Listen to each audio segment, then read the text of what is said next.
The interval in which y is equal to x square into e to the power of minus x is increasing.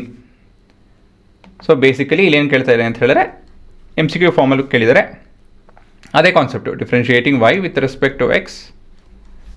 So ಇಲ್ಲಿ ನಮ್ಮ y prime is equal to 2x into e to the power of minus x plus x square into e to the power of minus x into -1 ಅಲ್ವಾ. ಹೇಗೆ ಬಂತಿದೋ ಇದು ನಮ್ಮ product rule, ಅದ್ರ ಜೊತೆಗೆ chain rule. Chain rule ಎಲ್ಲಿ ಬಂತು?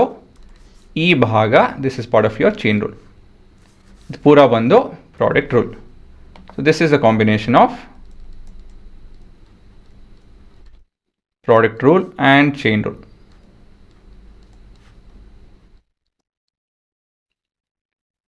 So ಇಲ್ಲಿ ನಮ್ಮ basically differentiation of minus x with respect to x ಮಾಡ್ಕೊಂಡಿದ್ದೀವಿ.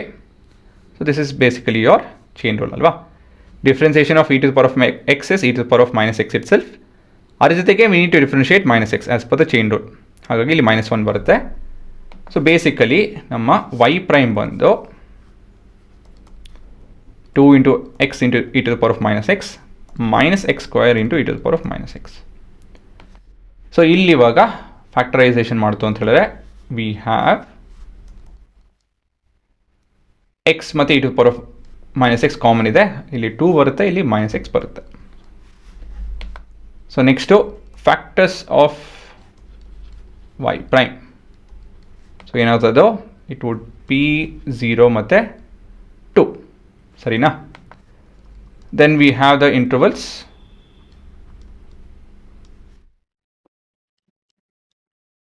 Under consideration.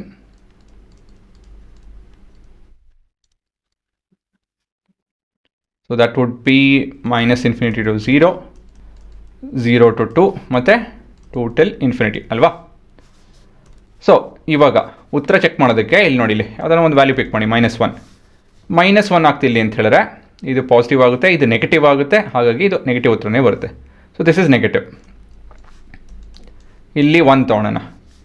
1 ಆಗ್ತಂದರೆ ಇದು ಪಾಸಿಟಿವ್, ಇದು ಯಾವಾಗಲೂ ಪಾಸಿಟಿವ್ನೇ. So this is positive. ಇಲ್ಲಿ 3 ತೊಗೊಳೋಣ.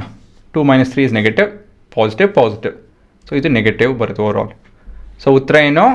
0 to 2 ಅಲ್ವಾ. ಸೊ ಇದೆ ನಿಮ್ಮ ಉತ್ತರ. ಸೊ ಈ ರೀತಿಯಲ್ಲಿ ನೀವು MCQ ಕ್ವಶನ್ನ ಬರೆದು ನೋಡ್ಸೋಂಗೇನಿಲ್ಲ ಆಯಿತಾ. ನಾನು ಇದು ನಿಮ್ಮ ರೆಗ್ಯುಲರ್ ಎಕ್ಸಾಮ್ ಅಂತ ಹೇಳಿದ್ರೆ, ರೆಗ್ಯುಲರ್ ಎಕ್ಸಾಮ್ ಅಂತ ಹೇಳಿದ ಕಾಲ ನಿಮ್ಮ ಥಿಯರಿ ಆನ್ಸರ್ ಬಂತು ಅಂತ ಹೇಳಿದ್ರೆ 2 ಇಲ್ಲ 3 ಮಾರ್ಕ್ಗೆ ಬಂತು ಅಂತ ಹೇಳಿದ್ರೆ ಈ ರೀತಿಯಲ್ಲಿ ಬರೆದು ನೋಡಿಸ್ಬೇಕು ಅಂತ ಹೇಳಿ ನೋಡ್ತಾ ಇರೋದು ಸರಿನಾ.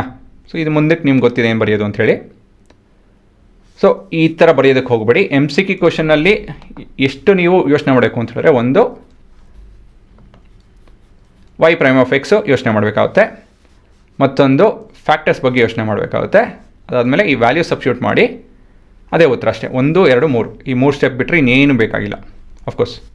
ಸೊ ಇದೊಂದು ಮುಖ್ಯ. ಫ್ಯಾಕ್ಟರೈಸೇಷನು ಸ್ವಲ್ಪ ಇಲ್ಲಿ ನಿಧಾನಕ್ಕೆ ಮಾಡಬೇಕಾಗುತ್ತೆ. ಇಲ್ಲ ಅಂತ ಹೇಳಿದ್ರೆ ಅದಾದಮೇಲೆಲ್ಲ ಸುಲಭ, ಅದು ಮೊದಲಾಗೂ ಸುಲಭ.